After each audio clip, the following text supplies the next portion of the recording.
So this model, I'm going to be brutally honest about the 15 Pro Max, give you my thoughts on it as a 14 Pro Max user. And let you know, is it worthwhile upgrading?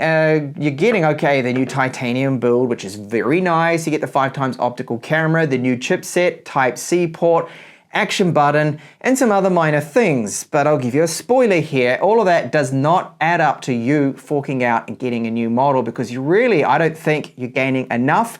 And you'll see why in this first impressions. I think this is more like an iPhone 14s Pro Max. It's not really like a whole new model, despite all the minor little tweaks and changes, as you'll see. So this part's going to be really quick. There's no charger included because Apple wants to make more money. They want you to go and buy one. That's the reason, not for saving the world or the environment, whatever they say that. It's just an excuse. It reduces their shipping cost too, because look at how thin the box is, so they can fit like 2 more in the size that would be just 1 before. So that's one of the big reasons. There is my white version I got because I think it's just going to look a lot better with the white and the titanium. I want the natural titanium. Type-C, so they've only moved over to Type-C, of course, because the EU forced them to do that. And we've got some stickers in here, so, well, one of them. I don't know why you'd want to put that on the rear of your car and give Apple free advertising and tell everyone that you own an Apple product. I don't know why that's necessary. So some paperwork and, of course, our SIM tray tool. So, yeah, that's it. Nothing else, no charger, no case included. And speaking of cases, if you want an exceptionally good case that's really light and thin, then check out the Mag Easy Case 4. This is from Pitaka, who are sponsoring this video. Now, this one is very thin. I'll just show you how it looks. It's only 20 grams and it's only 0.95 millimeters, the thickness of it. So it's MagSafe compatible. I'll show you that in a second. So to install it, very simple. Just slot your phone in like that, locks into place. And because it's so thin, it's not adding a lot of bulk at all to my iPhone 15 Pro Max here. Now, they've got a raised lip here around the edge to protect your camera. So you can see they're side on, that when you place this down on a table, the lenses will not be touching that table. So it offers great protection there too. So we have access to our power on button there, the new Type-C port at the bottom, all of the speakers there, and the buttons on the left-hand side, all accessible, along with the top. So it's not adding a lot of bulk, and it's only that 20 grams more too, which is great. Feels really good. So it has a skin-friendly texture to it, and I'll just check out here a MagSafe compatible accessory. So this is a wireless charger that fits on there really nice. It's not affecting the magnet performance, so that's still on there really strong. That is not going anywhere. In fact, a bit hard for me to get it off. So if you are interested in one of these awesome cases here from Pitaka, do check out the link in the description of this video. All right, so before I cover the new design of it and the changes, I want to have a look at the weight difference compared to my old 14 Pro Max. So the old 14 Pro Max, it's a bit chunky, bit heavy. It's 254 grams. And the newer now titanium frame model is 222 grams. So that is a welcomed change here, that they've dropped a lot of weight from it, moving over to titanium. Okay, so here it is, the 15 Pro Max on the right, and then on the left is the 14 Pro Max. So at first glance, they look identical, slightly slimmer bezels, but we still have the same 6.7-inch screen. It's a very nice screen. I've got really no criticism of it at all. It's very good, apart from when the phone gets hot and when you're using the cameras a lot, it will dim down. So you can see this is the 14 Pro Max now in direct sunlight, and it fares really well as long as you don't have it out in direct sunlight for very long, or you're not shooting 4K video, then it will dim a little bit eventually. Seems to be holding up a lot better than the 14 Pro Max, which can dim down so dim when I record 4K video that you can hardly even see it. So side by side, you notice the difference in the weight there, and we still have that terrible, ugly looking notch. There's no other way around it. It's ugly, and it should not be there, and it's going to be, I'm sure, with the iPhone 16 or 17 or whenever Apple will finally move over to just a single cutout like my S23 Ultra, they will claim then that they're basically inventing it or whatnot. And dynamic island, oh yeah, okay, don't get me started on that. I just think it's kind of pointless. It's handy for some things, maybe like the timer when you see it there. But anyway, what this phone really needs, and all phones, should be something more like this. So this is a very old phone now. This is the K30 Pro Zoom, and it's got no notch. Look at that. Wow, and the bezels are almost about the same as the 14 Pro Max. But anyway, enough about that notch. Shouldn't be there. It's an eyesore and a crime against design for modern mobiles. So the frame, you see the difference here with the titanium. You do, it's rounded edges here, and there's a bit of a texture to it. So this is why I went for the natural look with the white. I got like the gold here with the 14 Pro Max. I like them, and I think I just wanted a bit of a change because I used to always get the gray ones and sometimes they chip. So that's why. So power button, that's all in the same location. Nothing has changed there. The big and final change that, I've been waiting for so long is, yes, USB Type-C, and it's 3.0. I'll take that. It's 10 gigabits per second. I'm not defending them. It should be faster. It should even be Thunderbolt 4, Thunderbolt 3, or USB 4 spec would be amazing with this. But they have claimed, like Apple, that they've done this change here for the good of their users. In fact, they've only done it because they're being forced to by the EU. They wanted to have the same charging port across all mobiles, and this is what forced Apple's hand to do this change. So goodbye Lightning port there, finally gotten rid of that. So speakers down the bottom, we have the earpiece speakers. They all sound the same to me. There are no changes there. So now we look here at our left side. So we've got now this, which is our action button. And I do like this. I think it's great. You can just keep it as going into the silent mode if you hold it, or you can assign it to camera, which I've done. So I'll just show you now when I tap and hold that, it's going to launch the camera. And I can also use this as a shutter. So I can tap that, but unfortunately, it's not a two-stage button. That's the only thing. Would have loved to have seen that. That means it could be used first to focus, then take the shot, making it more like a camera. That would have been brilliant. Hopefully someone is going to do that soon.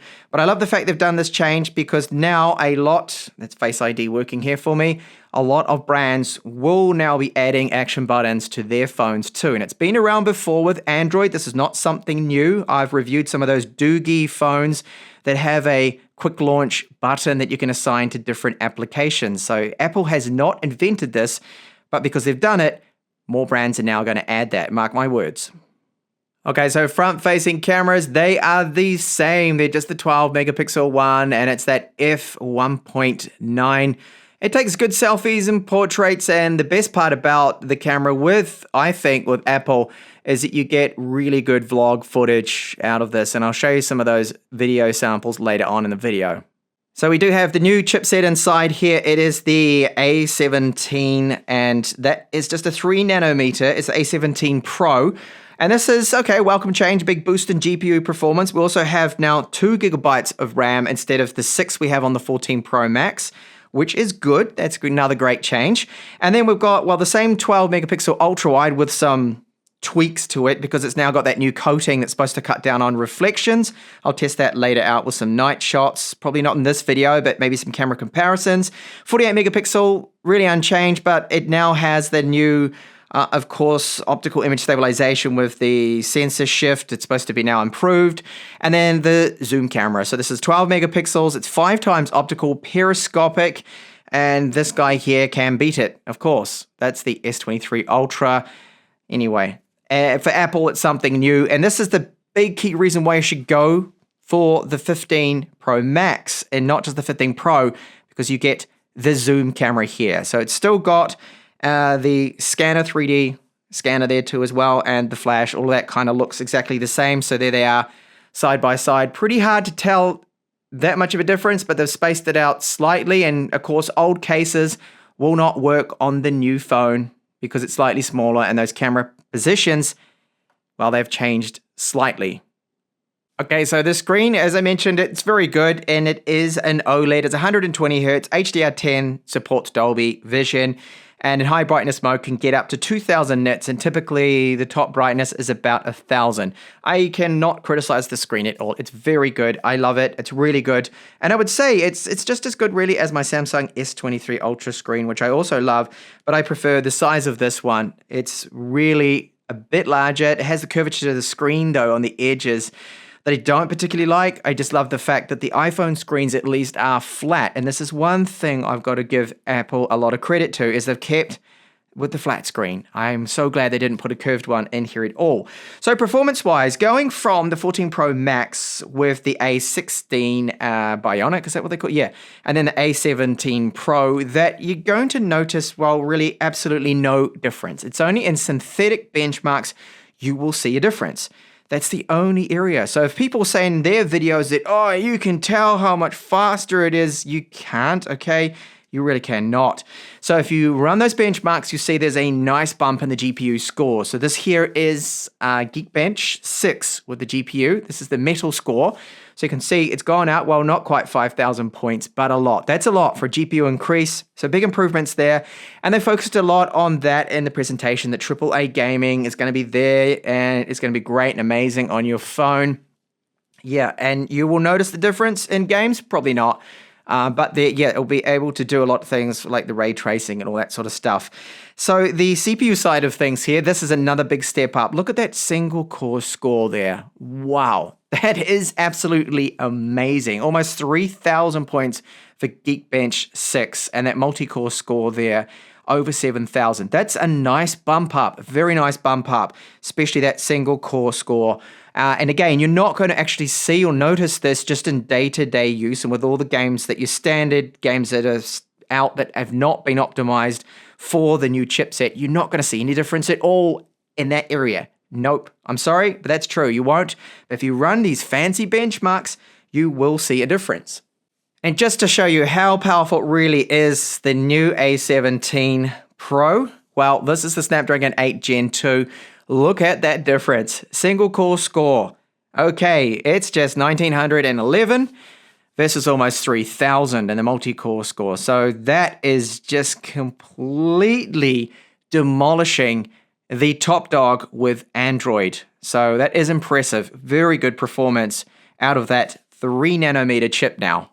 All right, so let's go into the camera here because I know a lot of people are interested about this, and I wanted to point out some of the very misleading marketing from Apple. So they're talking about our main camera, 48 megapixels, being like 3 cameras in one, and the whole setup on the rear being 7 cameras. So they say the ultra wide, there we go, that's 1 camera. Then you've got your 24 millimeter, 14 megapixel camera. That's 2 cameras. Then if you tap again, 28 millimeters, that's now your 3rd camera. And then 35 millimeters, that's your 4th camera. And there you see what's happening in 2 times. Okay, that's, all right, it's just getting ridiculous. And then you've got your 5 times optical. So stating the obvious here, that's a fixed 24 millimeter focal length equivalent. And it's the same sensor, and that's just digital zoom. So, and I like they do this, okay? So it goes 28 millimeter equivalent, or simulated, and then the 1.2 times digital. So it is good that they're showing it later on, because a lot of people came away from the event going, wow, it has 7 cameras on the rear of it. Take that, everyone else, that how can you get 3 cameras out of just 1 lens?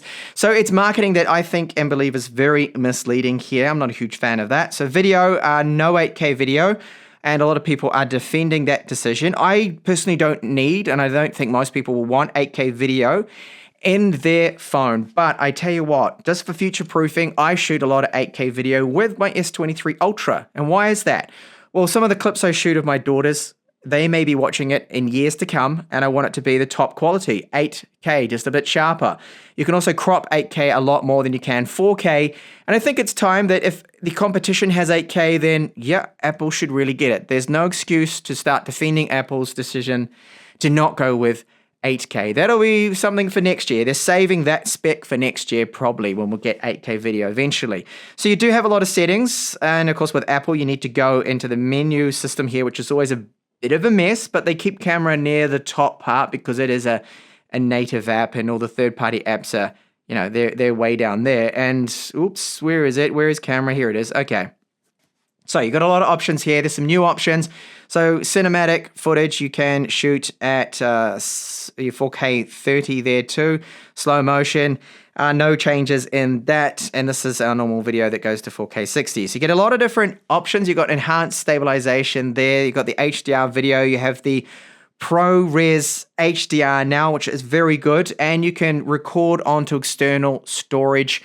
You're going to need fast storage for that too as well, of course. So there's a lot of little changes, little tweaks and things that are all welcome. They're all great. And you can see here we've got an option for the main camera to default it. If you wanted 35mm as default, then you can do that. And additional lenses, you can just go and disable that. So my little nitpick of it is very misleading. And if I personally don't like it, sure, I know. Guys in the comments, just go and disable it. And I certainly will, because I will not be using that. It's just digital zoom. Portraits and photo mode, so that's an automatic thing that it'll pop up when you're looking at someone's face or even an animal if you want to automatically take a portrait. So a lot of that is all pretty straightforward. There's some minor little tweaks and changes, and of course that new nano coating, anti-reflective, anti-glare compound that they've applied to the lenses to try and cut back on that annoying lens glare and the effect that you see. Well, a lot of times it looks like UFOs in the sky when you're recording lights. Now, the software experience of the whole thing has been a little bit troublesome. So when I first started out, I normally transfer from my old 14 Pro to the new, and it's normally very seamless. It's great, works all fine. But on iOS 17.0.1, I ran into difficulty and I had to just go in without doing the transfer. I had to download and get the patch first, but when I first tried it, I got stuck at just 0. It wouldn't update at all. So it took me a long time to get set up. And I've noticed some little visual glitches here and there. So the ROM, the firmware here, iOS definitely needs a few updates. It's not off to a great start for me. It's looking quite rough, to be honest. But I'm sure they'll get there with some updates in a few weeks. Okay, so over to video performance now with our iPhone 15 Pro Max. So the front-facing camera, 12 megapixels, f1.9. Same sensor as before, and I do find their vlog footage is really good. And this is why a lot of people switch and go over to iPhone. I think for the front-facing footage compared to some of the competitors out there, no improvement to the microphone so far. What I've been listening to, it seems to be exactly the same to my ears as my 14 Pro Max. No real change there. So now in a bit of sunlight, you can see the sensor seems to be adjusting well to this. And stabilization is very good as they walk around. When you're viewing it live on the screen, it looks like it's shaking all over the place. So it's a little bit misleading, but when you see it on your PC or you play it back on the phone, it does look really good. But let's have a look at the rear cameras now, where there, of course, are some changes that I pointed out. Ultra-wide camera, 12 megapixels, basically the same, although apparently they've made some tweaks to it, but who knows. I'll have to test it out with comparisons to really see.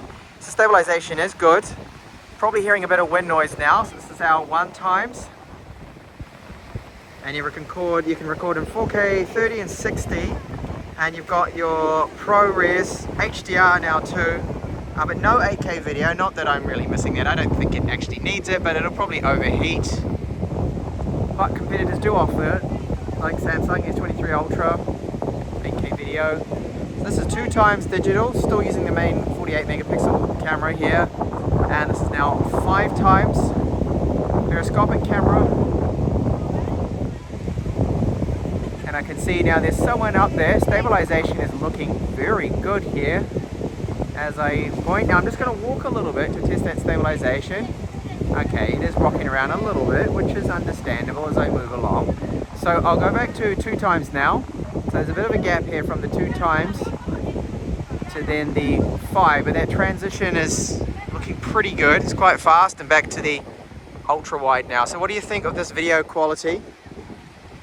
I think it looks pretty good, but I really see no difference from the 14 Pro Max. The only difference is this, just having that 5x optical zoom. If you want to get in really nice and close to things, well, you can now without it looking all pixelated and terrible. Now I will apply a little bit more zoom, see what that looks like. This is now 7x, it's 8, take it up to 10. 10, yeah, there's a lot more noise I can see coming into this, so not looking as good. Still, that stabilization is very good, but the quality at 10x digital, yeah, not so great. Now, this is what I really wanted to find out. Was it going to fix this lens flare where it looks like you've got almost UFOs flying around in the sky? Well, no. You can see the lamps are reflecting all over the place here. I don't see any difference at all compared to the 14 Pro Max. Maybe slightly. No, look at it there. And it's because it's still, well, there's still a tiny bit of daylight left. But look at it. Reflecting all over the place. No, it's not fixed. And Apple, I don't know what they're doing, but they need to partner up with Zeiss. Zeiss have a very good T-star coating that almost eliminates this issue that the iPhone still has. I can't believe it. How pathetic is this? So when you're taking a normal shot here, so this is the 24mm, the main camera, it looks good, lots of details, and this is the 5x optical, and I find it's got a little bit of over sharpening, a little bit of noise to it as well, but not bad. My cat Vera here again with the main camera this time, and zooming in, a little bit disappointed with the quality of this one. It almost looks digital, and no, it was 5x, and I don't know why it came out like that. So this is our main camera again, looking good. So in daylight here, the 5x optical zoom camera does a much better job. But I do notice again some noise, some over sharpening, over processing. This is 5x optical of a Seagull, and I decided to take it up to then a 10x digital, which is okay, but yes, you do notice there's more sharpening, a little bit more noise to it. Fantastic photo here of this hibiscus flower, so lots of detail. It's not clipping the colors either. Portrait photos, so no real difference to the 14 Pro Max. They still look very good, reasonably good stitching. You can see as I zoom in here now with this shot, this is the 5x, not bad. Portraits from the front-facing camera, really good stitching in this one. I do like it. A little bit warm, the tones, but that's normal for them. Ultra-wide camera here, I'm noticing no difference at all compared to the 14 Pro Max. This is now low light, so again, seems just like the 14 Pro Max. No real difference to my eyes.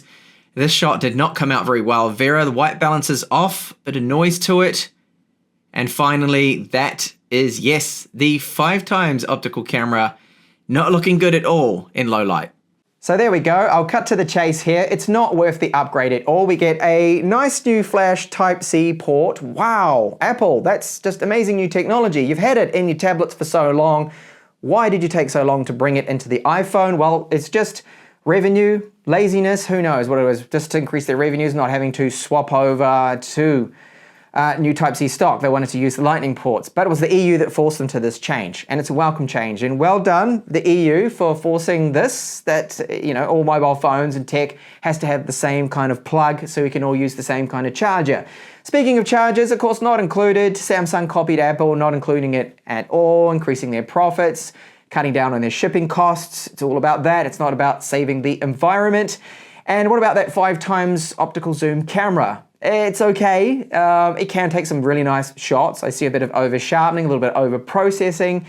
And a lot of people, I think, would still prefer the 3x, at least for portraits, that is. I would personally, because I find 5x is too close.